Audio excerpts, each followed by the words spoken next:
જય માતાજી મિત્રો, આ મારા હાથમાં છે કોપરનું કળશ એટલે કે તાંબાનો લોટો.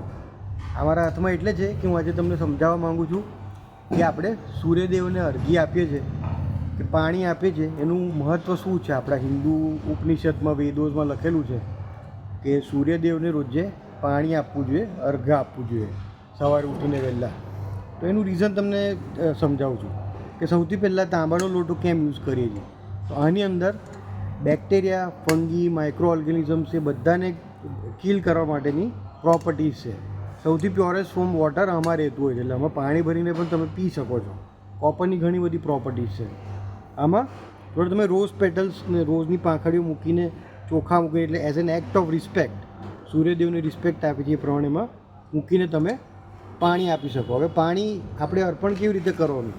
સૂર્યદેવ આમ ઈસ્ટમાંથી ઉગતા હોય તો આપણા સામે આવે તો પાણી આપણે આમ આપવાનું સૂર્યદેવને, એટલે આપણી આંખોની ઉપરથી.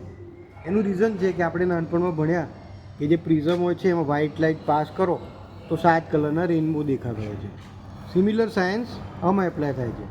સૂર્યદેવ આ પાણીની અંદરથી ટ્રાન્સપરન્ટ પાસ થાય તો એના જે 7 રેઝ હોય એ આપણા બોડીના 7 ચક્રોને રિપ્રેઝન્ટ કરતું હોય છે. એટલે એ રીતે આપણે 7 ચક્રો બેલેન્સ થતા હોય છે. પ્લસ એના લીધે આપણી આઈઝ શાર્પ થતી હોય છે. જેને સ્પેશિયલી જેને ગવર્મેન્ટ જોબમાં ઇન્ટરેસ્ટ હોય કે ગવર્મેન્ટ ફિલ્ડમાં હોય, કોમ્પિટિટિવ એક્ઝામ્સ કરતા હોય, સ્ટુડન્ટ્સ હોય, છોકરાઓ હોય અને પોલિટિક્સમાં જે લોકોએ તો ખાસ આ વસ્તુ રોજે કરવી જ જોઈએ. 11 વાર ઓમ સૂર્ય નમઃ કહીને આ વસ્તુ એમને કરવી જોઈએ. પ્લસ આદિત્ય હૃદય સ્તોત્ર આવે છે, એ પણ તમે સાંભળી શકો છો, યુટ્યુબમાં અવેલેબલ છે. એનાથી તમારી આઈઝ પ્લસ એ તમારું હાર્ટ સ્ટ્રોંગ કરતું હોય છે. સૂર્યદેવ રિપ્રેઝન્ટ કરે છે તમારી આંખો ને આઈઝ અને હાર્ટ અને બ્લડ. એટલે હાર્ટનું આપણું રૂલિંગ પ્લેનેટ છે સૂર્યદેવ. જેને પણ હાર્ટના પ્રોબ્લેમ હોય એને સૂર્યદેવની પૂજા કરવી જોઈએ. આ રીતે અરજી આપો તો તમારું માન સન્માન, રિસ્પેક્ટ, ફેમ ઘણું જ વધતું હોય છે સોસાયટીમાં. પ્લસ ઘણા બધા રોગો તમારા એમાં નીકળી જતા હોય છે, એની સોલ્યુશન મળી જતું હોય છે. રોગો તમારા શરીરમાંથી બહાર નીકળી જતા હોય છે. એટલે સૂર્યદેવની પૂજા કરવી જોઈએ. સૂર્યદેવ જેવું તમે જુઓ છો, ફોટામાં જોયા હશે કે સૂર્યદેવ ઘોડા ચલાવે છે. સાત ઘોડા હોય છે. સૂર્યદેવ એ ઘોડા ગાડીમાં ચેરિયોટ એ રીતે ચલાવતા હોય છે. એ 7 ઘોડા જે છે એ 7 ચક્રો છે શરીરને, એટલે 7 ચક્ર આપણા બેલેન્સ થતા હોય છે. એટલે આપણે સૂર્યદેવને રોજે અર્ઘ્ય આપવી જોઈએ, પાણી આપવું જોઈએ. એ એક આપણું રિસ્પેક્ટ છે. આપણા સૂર્યદેવ છે એ ફાધર જોડેના રિલેશન પણ દર્શાવે છે. જેને પણ ફાધર રિલેશનશીપમાં પ્રોબ્લેમ્સ થતા હોય એ લોકો આ વસ્તુ કરે તો ઘણું સારું.